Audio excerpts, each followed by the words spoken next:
Good afternoon and welcome to Boston Asian Radio and TV English Daily News Today. I am your host, Amanda. Here's a look at the top stories making headlines today. Springfield shooting was a heinous and cowardly act. Neighbor shot grandmother and children before killing himself, DA says. Boston City Council attorney alleges toxic work environment, bullying by 3 councilors. 3 teenagers arrested for randomly assaulting a person downtown, police say. Terrifying. Passenger recalls moment Logan Airport flight came to sudden stop to avoid collision. It felt like a win-win-win. Boston to launch e-bike delivery program.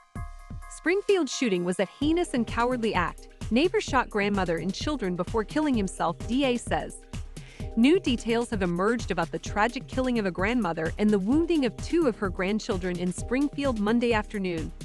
Authorities' investigation indicates that 34-year-old Springfield resident Victor Neves allegedly forced his way into the apartment below his own at 174 Berkshire Avenue and shot the people inside before turning the gun on himself, the Hampton County District Attorney's Office said in a press release Tuesday.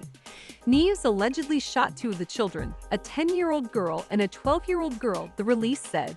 First responders took the 10-year-old to Bay State Medical Center Monday, but she was later airlifted to Boston Children's Hospital where she remains in critical condition.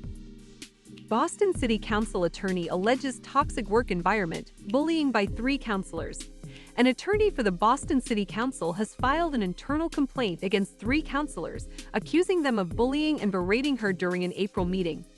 The newly revealed allegations against councilors Ricardo Arroyo, Kendra Lara, and Julia Mejia add to a growing list of ethics scandals surrounding the city's legislative body. There is a toxic work environment at the city council where individuals are afraid to speak up for fear of retribution or retaliation, the lawyer Christine O'Donnell wrote. O'Donnell, who is staff counsel and compliance director for the council, said she was intimidated by one councilor and ridiculed by others. Flynn held a working session on workplace bullying last Thursday. He did not respond to questions about whether he took any other concrete actions following O'Donnell's complaint. 3 teenagers arrested for randomly assaulting a person downtown, police say. 2 14-year-olds and a 15-year-old were arrested for randomly attacking a victim in the area of 375 Washington Street on Monday night, police said. Police responded to a report of an assault and battery in progress at around 8 p.m. and found the victim being treated by EMS when they arrived. As officers were being given a description of the suspects, one of the suspects rode their bikes toward police. The suspect dismounted the bike and shoved it at police before fleeing. Police eventually caught up to arrest them, as well as the other 2 suspects involved. The 3 teenagers have been charged with affray as well as assault and battery with a dangerous weapon for attempting to stomp the victim's hands or fingers with a shoe-covered foot. Terrifying. Passenger recalls moment Logan Airport flight came to sudden stop to avoid collision. The Federal Aviation Administration said in a statement the incident happened shortly before 1 p.m. on Monday when an air traffic controller told an American Airlines pilot to cancel a takeoff because a Spirit Airlines flight was close to a line on the runway where planes are supposed to stop. The FAA said the controller made the decision out of an abundance of caution and said an investigation was ongoing as of Tuesday afternoon. In a separate statement, American Airlines said its flight scheduled to travel from Boston to Chicago returned to its gate prior to departure, following a canceled takeoff clearance that was issued. American Airlines said the flight later took off around 2:30 p.m.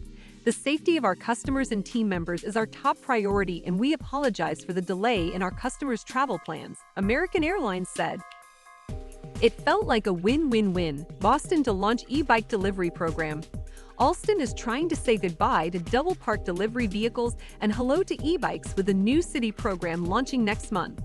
The pilot program will provide deliveries to and from local businesses in Alston with electric cargo bikes for at least a year starting in mid-September, the Boston Transportation Department announced Tuesday, aiming to reduce car pollution and traffic and free up space on city streets now occupied by delivery cars that often idle near curbs.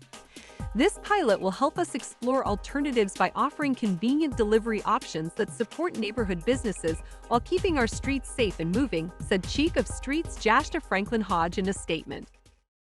Stay tuned for more updates on Boston news as it develops.